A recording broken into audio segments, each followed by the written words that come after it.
The war was finally over. After years of battles, explosions, and blood, the Galactic Alliance had crushed the last known human base. Ships burned in space. Human weapons were scattered, broken, floating like trash across the stars. The leaders of the Alliance raised their flags and celebrated. Planets lit up in joy. Broadcasts across the galaxy declared it clearly. Humanity is finished. The battle on Titan VII had been the final blow. It was Earth's last known outpost, a frozen moon where the final group of human fighters made their stand. The aliens had attacked with everything: plasma cannons, ground troops, orbit strikes. When the smoke cleared, nothing moved. The scanners picked up no life. The war, everyone believed, had ended. General Threx of the Ktarn Empire stood on the surface of Titan VII. His claws dug into the icy ground as he looked at the blackened battlefield. "Weak species," he muttered. "So much noise for so little power." He turned to his officers. "Leave the wreckage. Let it rot. Humanity is no longer a threat." The words traveled fast across the stars. Species that had feared humanity now laughed. Human stories about courage, rebellion, and strength were banned. Dangerous myths, they called them. Entire worlds erased human history. Their children would never know that humans once burned across the stars. But far from Titan VII, beyond the mapped systems, something stirred. In the cold edges of space, a small drone powered on. It had slept for years, deep inside a silent asteroid. When the signal came from Titan VII, it woke up. Lights blinked. Antennas extended. A soft humming began, low, steady, and focused. The drone sent a message. Not to Earth, not to any planet, but to something hidden, something very old, something human. Back on Titan VII, while the aliens collected trophies and scanned wreckage, one of the cleanup bots made a strange discovery. Under a pile of scorched armor and rubble, it found a metal box. Small, black, locked tight. The bot tried to scan it. Nothing happened. No data. No signal. Just silence. One technician took it back to the ship. He poked at it, curious. "Strange design," he whispered. "This doesn't look like a bomb." He placed it on the table and left to check something else. When he returned, the box was open, but empty. The technician frowned. "Did I leave it like this?" Then the ship's lights flickered. Across the system, strange reports came in. Power surges, communication drops. One scout ship, flying near the asteroid belt, disappeared without a trace. General Threx didn't care. "Malfunctions," he said. "Ignore them. We leave in 2 days." But not everyone agreed. Commander Zek of the Varn Coalition studied the energy patterns. "This is not random," she said. "It's targeted, controlled." "No human survived," Threx growled. "What do you think is causing this?" Zek looked up slowly. "Maybe something they left behind." That night, Threx's command ship received an unauthorized transmission. It came in Old Terran code. 3 words. "We are watching." At first, they thought it was a prank, some leftover auto message from a wrecked satellite. Until the lights went out. Across the fleet, systems shut down. Engines failed. Weapons locked. Shields dropped. And from the edge of space, a single human drone appeared. It wasn't armed. It didn't attack. It just hovered, silent, glowing faintly. The message repeated. "We are watching." Panic spread. Some officers shouted for weapons. Others ran for escape pods. The drone didn't move. It simply stared.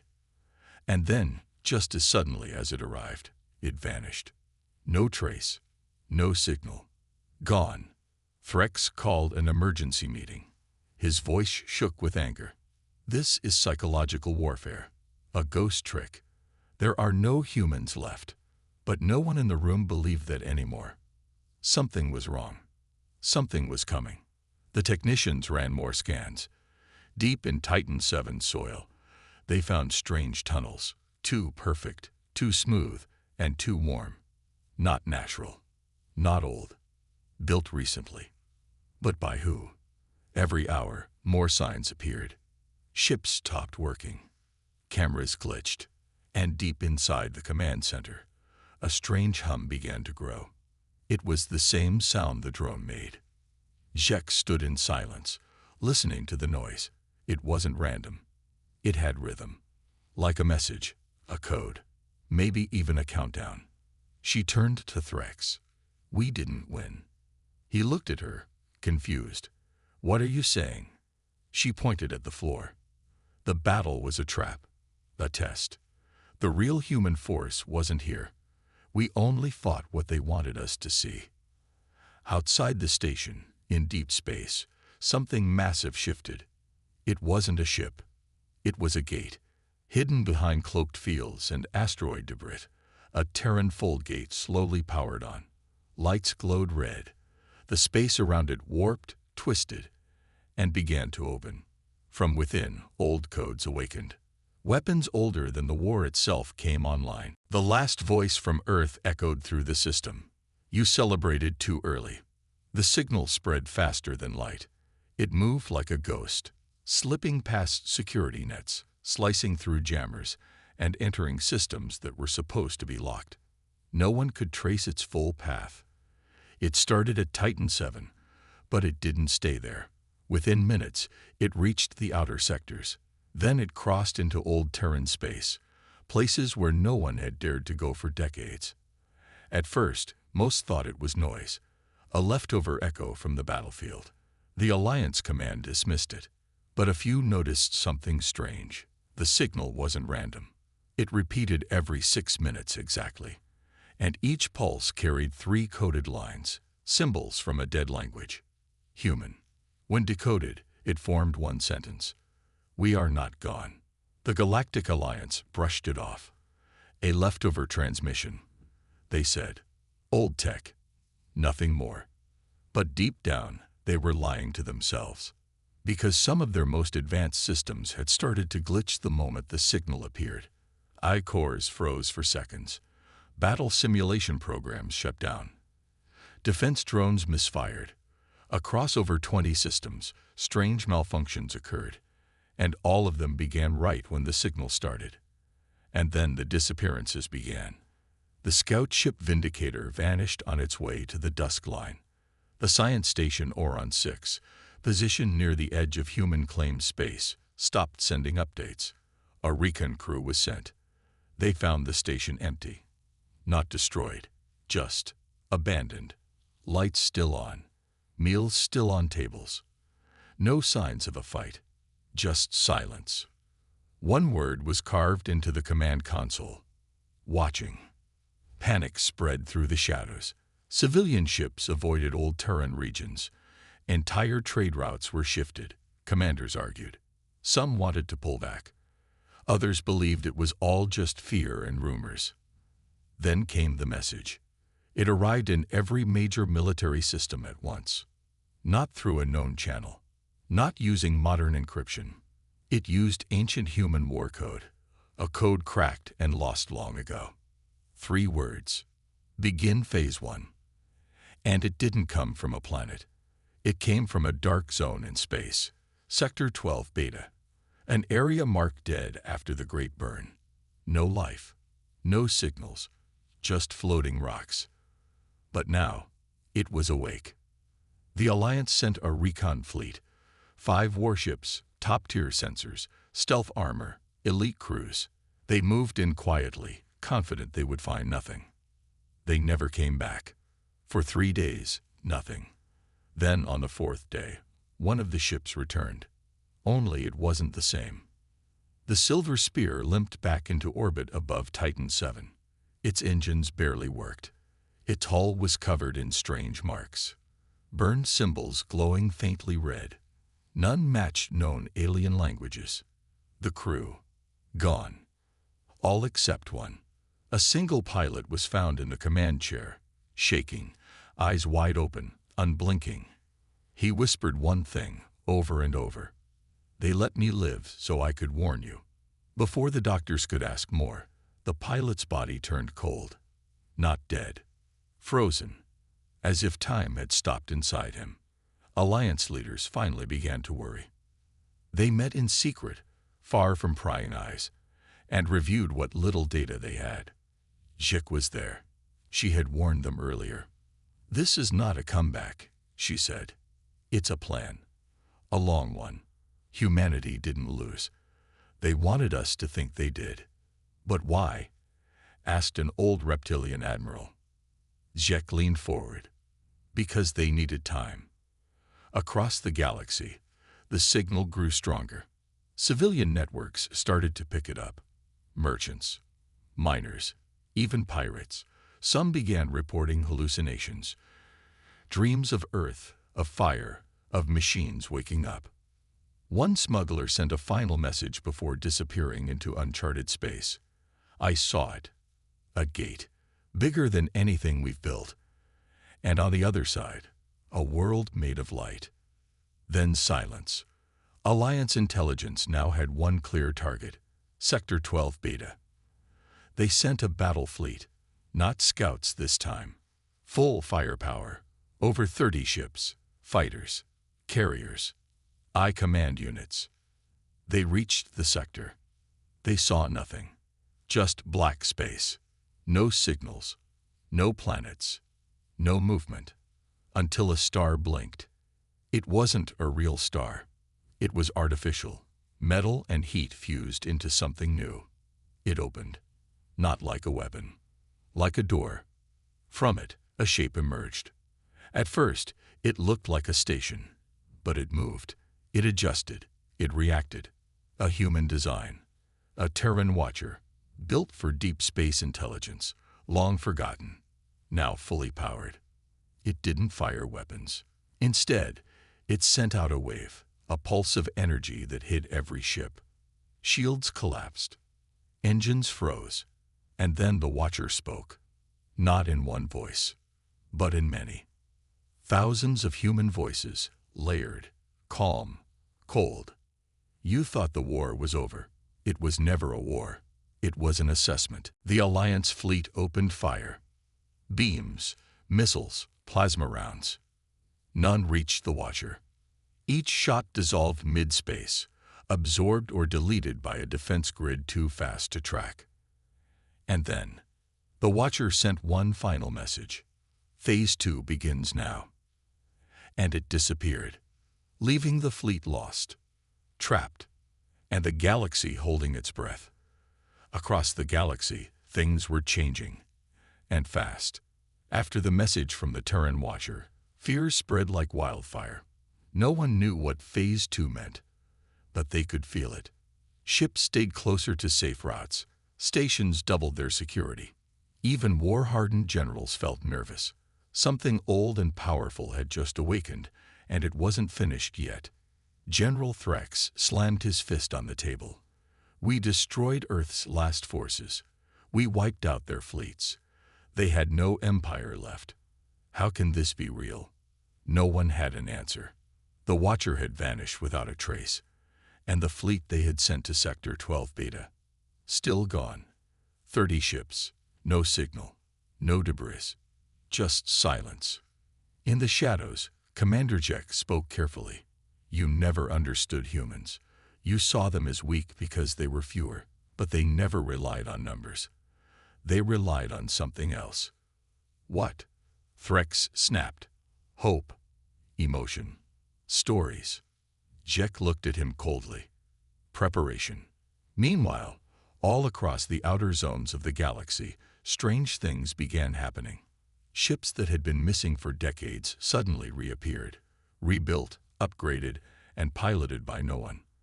Voices announced their return. Asset reactivated. Orders confirmed. In one mining colony, old human tech buried under ice began to glow. The workers panicked and fled. Within hours, the machines rebuilt themselves. Drones formed a defensive circle. A beacon shot into space. No one could jam it. No one could stop it. All signs pointed to the same thing. The second phase was moving forward. and it was happening everywhere at once. Back at the Central Command Station of the Galactic Alliance, new reports arrived every hour. None of them were good. Trade routes were closing. Frontier colonies were disappearing. Communication relays were going dark one by one. The pattern was too perfect. It was like someone was cutting off the galaxy's arms and legs before striking at the heart. Then, one message broke through the noise. It came from a small planet called Velenthry, a quiet research outpost. It had nothing special until that day. The message was short, video only. It showed a single human, not a soldier, not a leader, just a man in black armor walking through the research station, alone. The station's defense bots shot at him. Their plasma beams melted before reaching him. The man raised one hand, and all systems shut down. Lights flickered. Doors opened on their own. He stopped at the main console, looked into the camera, and smiled. Then he said, "Phase 2 is just the beginning." The screen went dark, and Velenthry vanished from the map. The entire planet, gone, not exploded, not destroyed, just missing, as if it had never been there at all. Alliance leaders were terrified. Panic turned into arguments. Some wanted to sue for peace, but no one even knew where to send the message. Others wanted to strike hard and fast, but strike what? Humanity had no known base, no home planet, no army anyone could see. But one truth was becoming clear. Humanity had never shown their real power. Not in the last war. Not even in defeat. They had waited. And now, they were returning, not with ships and guns, but with technology that bent the rules of the universe. Jek stood alone in the observation deck, watching the stars. She remembered the early days of the war, when humans were losing, retreating, desperate. But now she wondered, were they ever desperate? Or was it all part of a bigger plan? She whispered to herself, they didn't lose. They sacrificed. In the darkness of space, another old Terran gate began to glow. This one was bigger, heavier. It hadn't been used for centuries. But now, it activated. Energy surged through its frame. Inside, a massive shape moved slowly. A ship. No, more than a ship. A mobile fortress. Made of black steel, its hull covered in strange writing and glowing lines. The ship sent no signal. It just moved forward, and every system around it, lights, sensors, computers, bowed to its presence. They didn't shut off. They submitted, as if something more ancient and more powerful than the galaxy itself had arrived. One single message left its core. No words, just a symbol. The Terran emblem, a star inside a broken chain. The meaning was clear. We were broken, now we rise. Every system in the galaxy felt it. First, the lights dimmed. Then the air got colder. Screens blinked and whispered strange words, old Earth code. People everywhere looked up at the sky, unsure why. They didn't know what was coming, but they felt it. The Terran signal was no longer hiding. It was everywhere. It was awake. On the edge of the dark zone near the ruined worlds, something massive stirred. Beneath the dust of broken moons and dead stations, a secret was waiting. 100 years ago, when humanity lost the war, everyone believed they were finished. Their cities had burned. Their fleets were shattered. Earth had gone dark. But that wasn't the full story. They had hidden things. Buried deep inside planets, disguised as ruins, protected by codes no one could break. Some said they were myths. Ghost protocols, they were called. Rumors of machines that would awaken when the time was right. Now, they were waking. It began with one. A single black sphere arose from beneath a forgotten colony called Anchorus 12. It hovered silently. No engines, no lights, just smooth metal. A patrol ship approached it, curious. Then the sphere opened, and something stepped out. A human-shaped figure, covered in armor darker than space itself. No face, no weapons in sight. The patrol fired a warning shot. It was the last thing they ever did. Within seconds, the figure was on their ship. It moved like light, faster than sensors could track. The crew never had time to scream. When the fleet arrived hours later, they found only pieces of metal, no bodies, no blood, just silence. The sphere had vanished. And it wasn't the only one. Across a dozen systems, similar black spheres rose from the ground. Some came out of deep oceans. Others were hidden under old battlefields. Each released one armored human. But these were no ordinary soldiers. These were Terran sentinels, built during the final years of the war. Not made to fight in armies, made to fight alone, and win. Each one was designed to take down fleets, stations, even planets. They didn't speak. They didn't feel pain. They were controlled by something greater, a mind, a network, a force no one could understand. Alliance High Command watched helplessly. One by one, their key systems fell. Not with explosions, with silence. Stations stopped responding. Ships never arrived. Outposts turned dark. Every time, one sentinel was seen just before the loss. Jek stood before the war table, maps blinking with red alerts. They were never planning to win the old war, she said quietly. They were planning to disappear and return. But how could they build this? Asked another officer. How could they hide it all? Jek turned toward him. Because they knew we would underestimate them. And because they had time. While the galaxy celebrated their victory, humanity had gone underground. While alien fleets expanded, humans had gone deeper. Not just into space, but into technology beyond known science. Things that even now, the brightest minds couldn't explain. Gravity pulses, AI swarms, time-stretch engines, weaponless ships that could break through any shield just by flying near. And above it all, the Sentinels. They weren't many. Only a few hundred had activated. But they didn't need numbers. Each one was like a black hole in battle, pulling everything into chaos and silence. In Sector 4, a fleet of 50 Alliance ships gathered. Their goal, destroy a known Sentinel. They waited, set traps, called in reinforcements. The Sentinel arrived alone. It didn't fire. It didn't speak. It just looked at them. And then, they disappeared. All 50 ships, gone. Only dust remained. From the darkness, the Sentinel sent a signal to the galaxy. This is only the beginning. Now, the Alliance was truly afraid. Panic spread among leaders. Whispers of surrender began to grow. But surrender to what? No one knew who led the Terran forces now. No one knew where Earth was. No one even knew if Earth still existed. Yet something, or someone, was clearly giving the orders. And they were far from done. Because then came the second wave. Not Sentinels this time. Ships. Thousands. Wherever they had been hidden, deep space, time-locked stations, invisible hangars, they were now moving. And these weren't warships. They were rebuilders.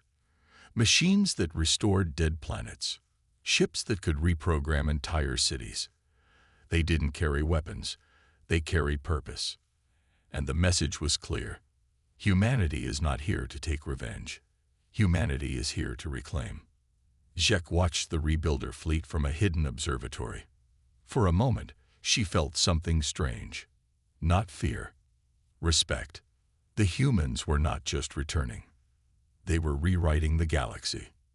And they had only just begun. Titan VII was supposed to be unbreakable. It floated in deep space, far from any star, surrounded by a ring of warships. It was the Galactic Alliance's strongest fortress, built after the war with humanity. Inside were the most powerful weapons, advanced shields, and over 1 million soldiers. No one could ever take Titan VII. At least, that's what they believed. General Threx stood on the command bridge, watching the fleet patrol. He had seen many battles. He had crushed human rebels in the last war. But now, as news of Terran sentinels and ghost fleets spread across the galaxy, even Threx felt something dark in his chest. "We have nothing to fear," he told his officers. "This station was made for war. If the humans come here, we will crush them again." But his words felt empty. For days, no one approached Titan 7. Long-range scanners showed nothing. No ships, no signals, just cold, empty space. Then something changed. At 3:47, a small object appeared near the edge of the defense ring. It wasn't a ship. It looked like debris, broken metal, floating without power. A patrol craft moved to investigate. Then the object blinked. Not a light, not a weapon. It blinked, like an eye. The patrol vanished. No explosion, no distress call, just gone. More ships moved in. Same result. Within 2 hours, 8 patrol ships disappeared. Titan 7 went into full lockdown. Shields activated, cannons armed. Fighters launched. Threx shouted orders. "Track that object. Fire at will." They fired. Lasers, plasma, missiles. The object didn't move, but everything they sent toward it missed. Not because of shields, not because it dodged. The shots simply didn't hit, as if space around it bent in strange ways. Then, from deep in the void, a voice echoed on every screen in Titan 7. Not loud, not angry, just calm. Phase 3 begins now. Suddenly, the outer ring of warships lost power. In perfect order, every ship shut down. No lights, no engines, just floating dead in space. Titan 7's officers stared in horror. "Reboot systems," shouted Threx. "Cut outside access. Jam the signal." But it was too late. Inside the fortress, strange things began to happen. Doors opened on their own. Security bots turned against their own people. The gravity shifted, rooms stretching and twisting like something was rewriting the station itself. Then came the lights. Not from the walls, not from the ceiling, from the floor.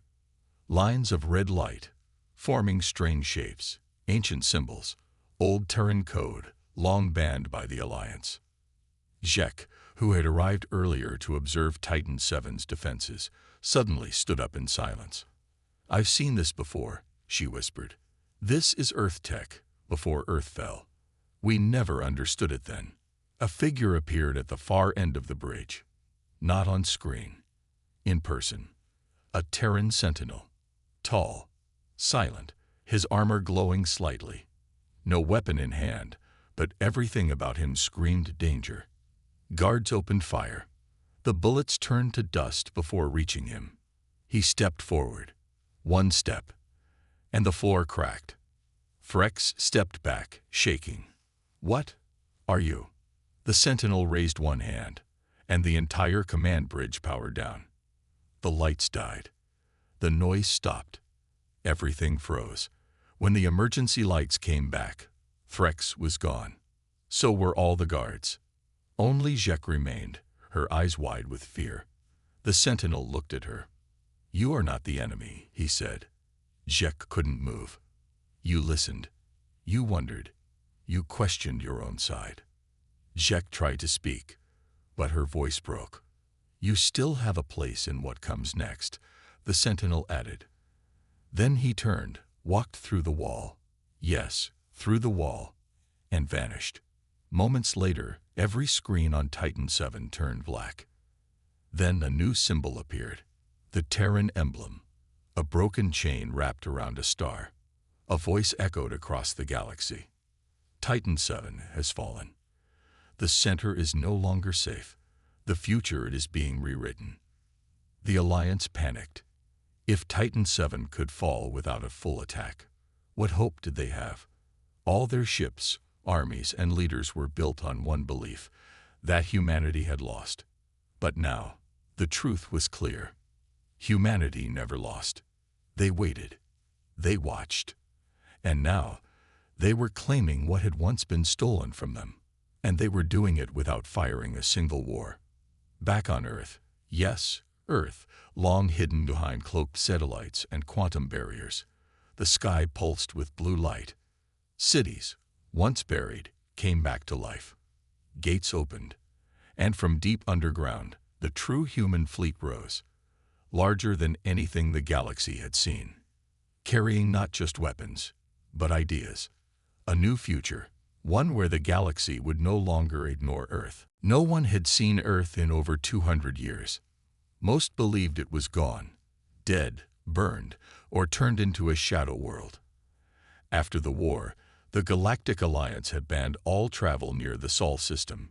Satellites were placed, ships were warned away, and slowly Earth faded into myth. But now something had changed. Across the galaxy, screens flickered. The Terran emblem appeared once more, a broken chain wrapped around a glowing star. Then a single word followed: observe. And every telescope, sensor, and long-range scanner pointed toward one place: Sol. The system came to life. Jupiter's moons lit up. Saturn's rings pulsed with strange energy. Neptune shimmered with unknown tech. And then, Earth.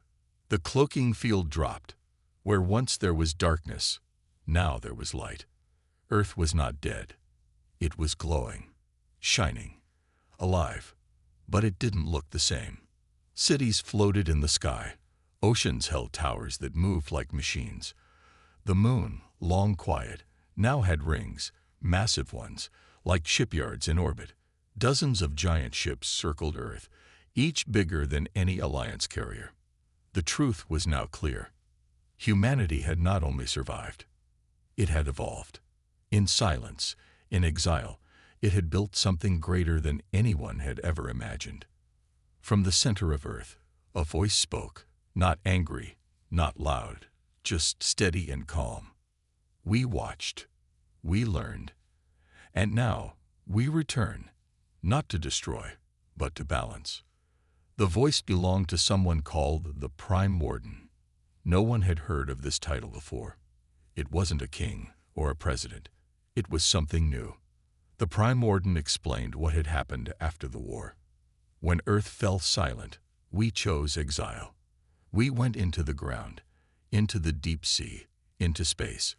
We hid our best minds, our strongest tools. We let the galaxy believe we were broken. But we were rebuilding.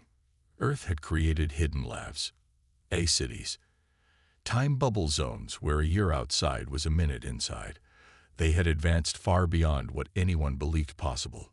And they had watched the galaxy, watched it grow greedy, watched it repeat the same mistakes. Wars, slavery, power games. And now, Earth was done watching. The Prime Warden spoke again. You celebrated our silence. You called it peace, but it was only your delay. Now, we speak. At that moment, every major Alliance world received a visitor. Not soldiers, not sentinels, but diplomats, human ones. They arrived through teleportation gates, something no other species had ever mastered. They walked into government halls, calm, dressed in black and silver. Their message was simple: join or be replaced. They didn't mean war. They meant systems, economies, ideas. The humans had created something better, faster, fairer, stronger. And now they were offering it to the galaxy. Some planets joined immediately. They were tired of the old ways. Others resisted. They were never heard from again. Jek, still alive after the fall of Titan VII, stood with other leaders watching Earth's rebirth.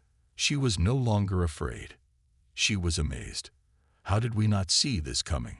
Someone whispered. Because we thought we were better, Jek replied. But we were just louder. Earth began sharing its technology. Free energy cores, gravity stabilizers, quantum health stations. In days, entire planets healed from decades of decay. Crops returned to dead soil. Sickness disappeared. And all the humans asked in return was this: let go of the old galaxy, build a new one with us. But not everyone agreed. A secret group within the Alliance, The core faction believed Earth was dangerous.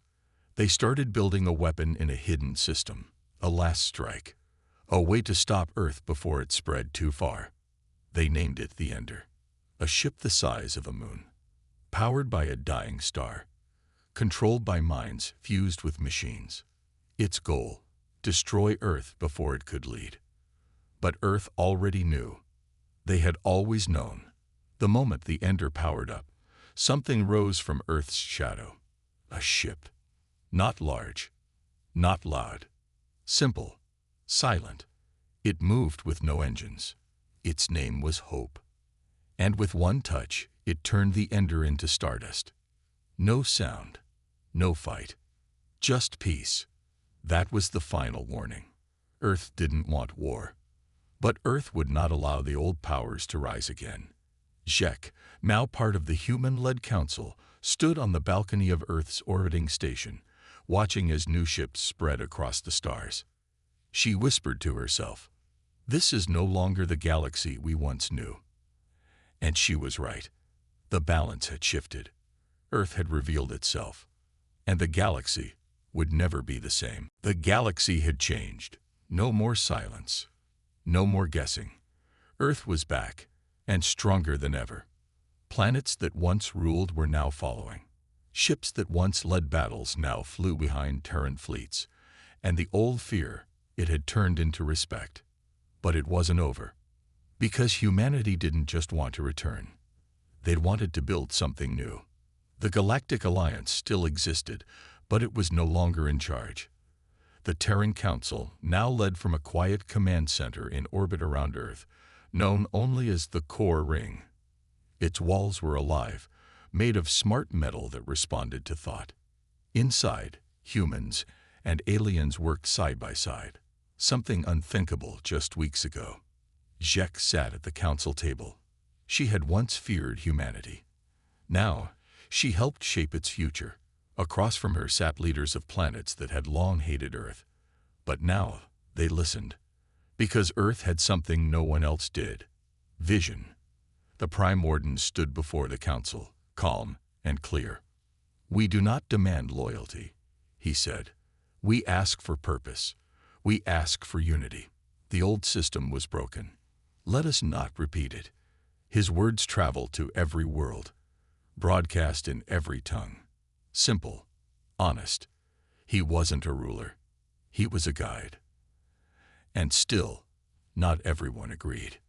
In the far reaches of the galaxy, the last pieces of the core faction were hiding. They didn't believe in peace.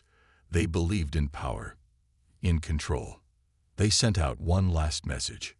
Earth cannot lead. We will not follow. Their fleet rose from a dying planet. Hidden ships, cloaked missiles, a desperate plan. They aimed for Earth's moon. If they could break the symbol of humanity's return, maybe they could start another war. But Earth was ready. From the edge of Sol, something ancient woke. It wasn't a ship. It was a station. No one knew its name. It had no markings, no engines, just a ring of light slowly spinning near the edge of space. As the core faction fleet approached the moon, the ring opened, and from within, a light spread, like a ripple through time. Their ships stopped, not destroyed, not attacked, frozen. Their AI shut down, their systems reset, and when power returned, the weapons were gone. Even the pilots forgot what they were doing. That was Earth's final message. We have moved beyond war. Back in the core ring, HFY smiled for the first time in days. She looked at the map of the galaxy, now filled with green markers where red ones used to be. Earth wasn't conquering. It was healing, guiding, rebuilding. One by one, systems joined the new order, not out of fear, but out of hope. Schools opened across forgotten planets, teaching human science and starship design. Clean energy flowed into slums that had never seen light. Diseases that had plagued entire species were cured in hours. And still, Earth asked for nothing in return, only that each planet help the next. This was the true strength of humanity. Not weapons, not ships, but unity. They had been exiled, forgotten, crushed. But instead of dying, they evolved. They watched, and when they returned, they didn't come for revenge. They came to rise and lift others with them. Soon, a new name spread across the stars, the Turin Accord. Not an empire, not a military, but a promise that the galaxy could be more. That war was not the only way. That peace didn't mean weakness, it meant wisdom. From the deep deserts of Vornak to the ice towers of Celery Prime, the stories were told. How the Terran sentinels never fired unless fired upon. How they healed the broken moons of Drazel. How they turned a forgotten species, the clean, from slaves to scientists in just 10 days. The galaxy listened. The galaxy learned. And soon, the galaxy followed. Back on Earth, under the soft glow of new stars, a child looked up and asked her mother, why did they come back? Her mother smiled. Because we never gave up. The child tilted her head, even when they thought we lost. Especially then, the mother said, that's what makes us human. Above them, hundreds of ships moved quietly across the night sky. Silent, steady, strong. The galaxy had feared the return of Earth. But in the end, it was Earth that saved it.